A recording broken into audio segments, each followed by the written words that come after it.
Elizabeth and Durban. No one was hurt. This report has been compiled under the South African government's reporting restrictions.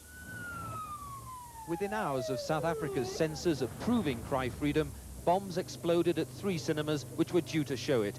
No one was hurt in the blasts, but they were enough to wreck the prospects for the film's distribution. The immediate government ban was met with anger and dismay. They don't want us to see our hero, Steve Biko. We want to see him, we want to know what happened in the past life.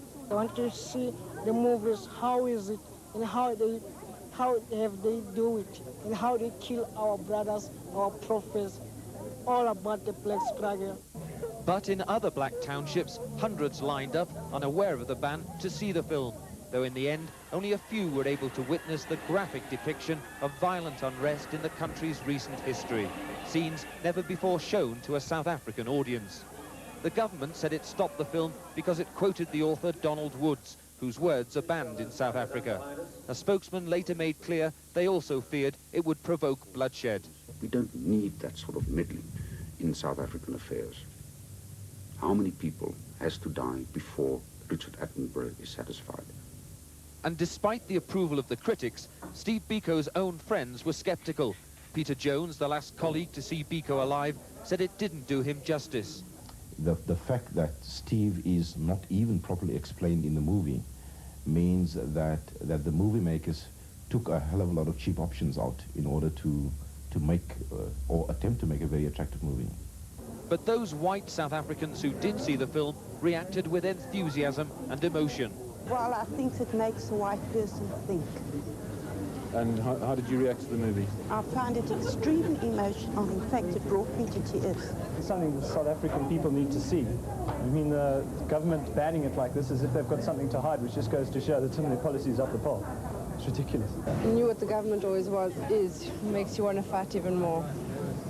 Speechless. However, police later moved into cinemas throughout the Republic to seize the film. The few South Africans to have viewed it today may well be the last to do so in their own country. Kevin Dunn, News at 10, Johannesburg.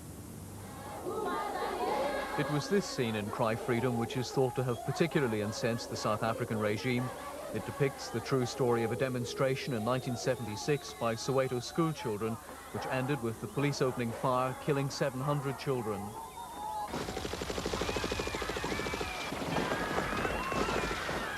Tonight, the film's director reacted to the ban.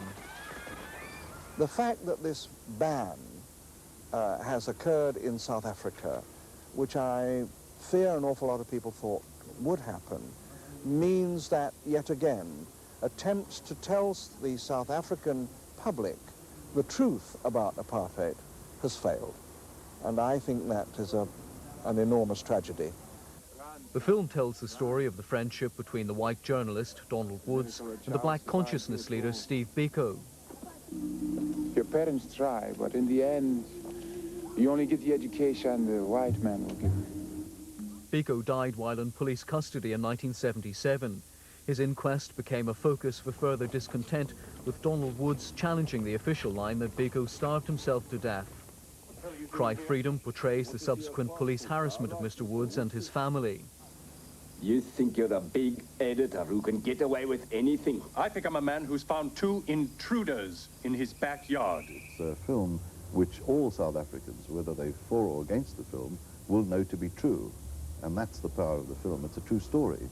And it's been seen by, you know, so many people in the rest of the world, and there's the feeling that they would like to see it themselves. It's likely the ban will now encourage even more people to see Cry Freedom outside South Africa. The shopping centre in Benoni is at its busiest on Saturdays.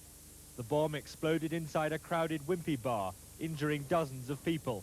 Some inside, many passing windows blown out by the blast. People start screaming. I just saw people lying all over the Wimpy bar and outside, you know. It's injured, full of cuts and black. I was turning around and serving the customer, went to pick up the flour. I heard a bomb, no noise, big noise. And I was starting to run because the glasses was falling on top of my back.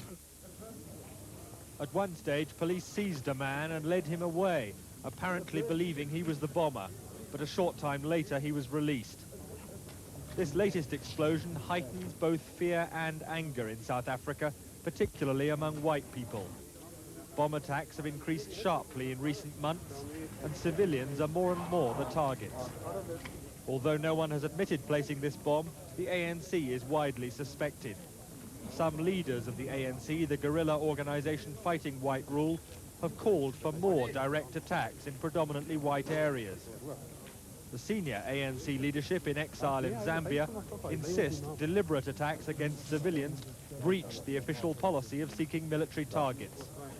But recent bombings suggest that policy is widely ignored.